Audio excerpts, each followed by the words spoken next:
Hello, I'm Alon Burstein, visiting assistant professor in the Department of Political Science, Israel Institute Fellow at the University of California, Irvine, here to give you the updates of the last 24 hours of the Israel-Hamas war. So it's currently the eve of October 27th, 2023 in the United States, the morning of October 28th, 2023 in the Middle East. We're exactly 3 weeks to the day since the initiation of the attack on October 7th. Starting with the hostages negotiation, the Israeli Defense Forces, the IDF, are now confirming that there are 229 kidnapped Israelis that are held in the Gaza Strip by Hamas and the Palestinian Islamic Jihad. It is unclear at this point if this includes the 4 Israelis that have already been released or not.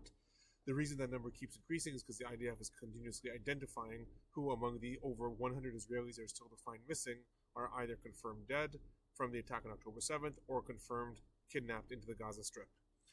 In addition to that, Al Jazeera today reported that Qatari sources are stating that negotiations towards a possible ceasefire and hostage exchange are progressing fast.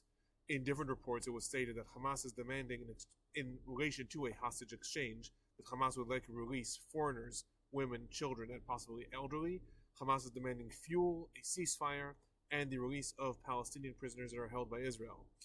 Israel itself did not outright deny these demands according to these sources. However, it is still undecided if it should hold off its ground invasion while negotiations take place, or if negotiations should continue while the ground invasion takes place and Israel will be in a stronger negotiating position. Either way, Hamas delegation today in Russia, led by deputy leader of Hamas, Musa Abu Marzouk, met with Iranian deputy foreign minister and stated that no hostages would be released until a ceasefire is declared.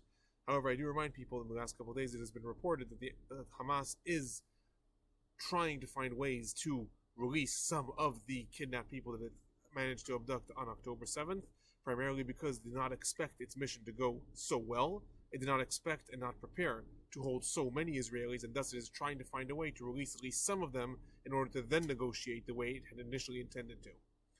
Moving on to the ongoing fighting in the Gaza Strip, there was a lot of action to report on today. So in previous night, it was reported that Israel carried out over 250 air raids into the Gaza Strip, as well as ground raids into the northern part of the Gaza Strip, into the town of Sajaiya, as well as a seaborne raid into the southern part of the Gaza Strip. And it was also reported that the Hamas commander of the Western Khan Yunis division, Madhad Bashar, was assassinated.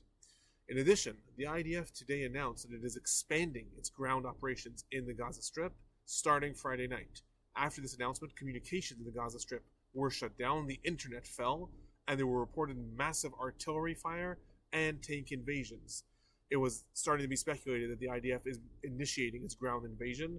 However, a spokesperson for the IDF later stated that while the operations are being expanded, this is not the long-anticipated ground invasion. Alongside this, Netanyahu's spokesperson to the foreign ministry did state that, and I'm quoting, "Tonight the turn begins and Hamas will feel our wrath." In addition, there was reporting from independent reporters in the Gaza Strip, and right now it is very hard to get information out of the Gaza Strip because the internet communication system has been shut down.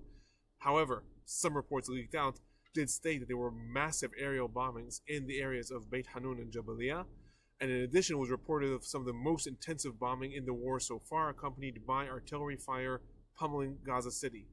In addition, Hamas itself stated that it is engaging ground forces of the IDF in the areas of Beit Hanun and El Bureij. Following this, the IDF announced to foreign reporters that it can no longer guarantee their safety on the ground in the Gaza Strip, stating that news agencies should take steps to secure the safety of their own workers. In addition to this, different reports are coming in throughout the entire Gaza Strip saying that the scale of bombardments right now is unprecedented. However, again, nothing can really be confirmed because there are no communications in and out of the Gaza Strip so far. So as of this point, it is unclear if the IDF is carrying out its major ground invasion to reoccupy at least the north of the Gaza Strip, if not the entire Gaza Strip, or if this is right now still a localized operation, something more surgical, which I come back to at the end in regard to U.S. pressure.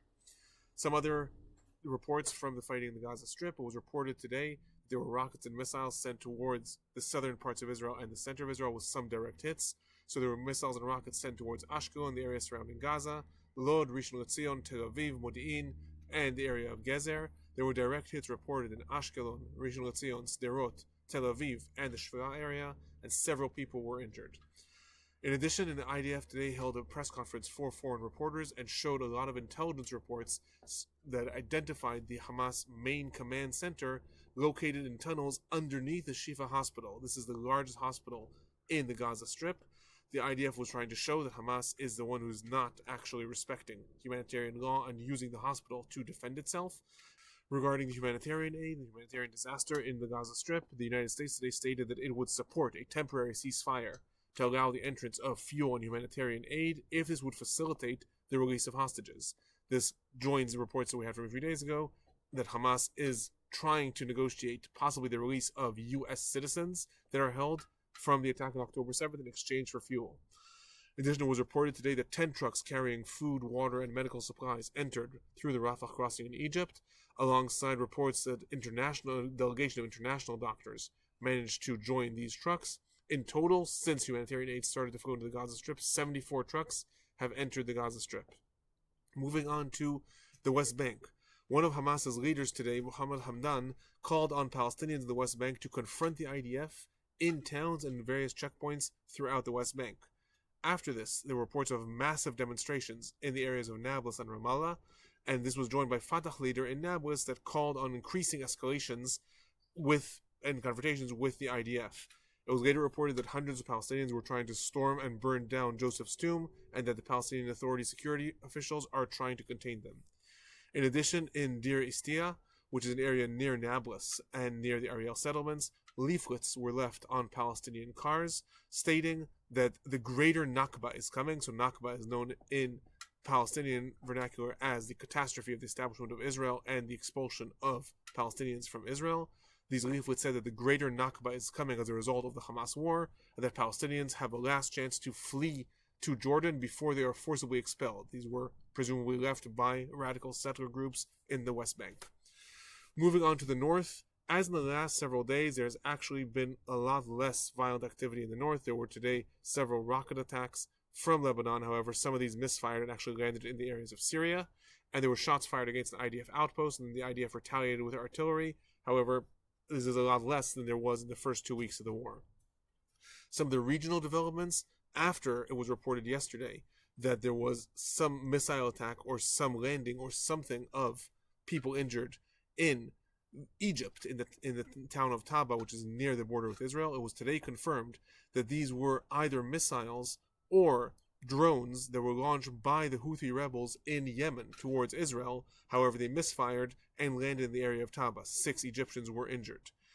Members of the Houthi political leadership, after this was reported, tweeted today with stating a simple word, Eilat, which is the southern town in Israel, confirming to some extent that they are the ones who fired these either drones or missiles. At this point, it's unclear what exactly it was that hit the town of Taba.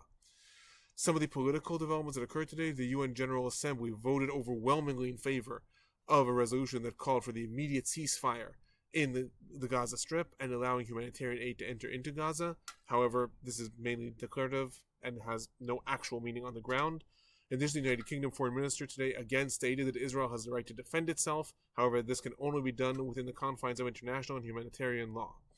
And relating to speculation regarding Israel's ground invasion or not, prior to the reports of Israel's ongoing invasion right now, it was reported that by the Washington Post that the Biden administration has been heavily pressuring Israel to carry out surgical incursions and focus on aerial attacks rather than a major ground invasion. So again, we've been reporting over the last couple of days that there's increasing concern in the United States that Israel does not have a fully thought out plan with regards to the Gaza Strip and the future of the Gaza Strip and the means of overthrowing the Hamas movement.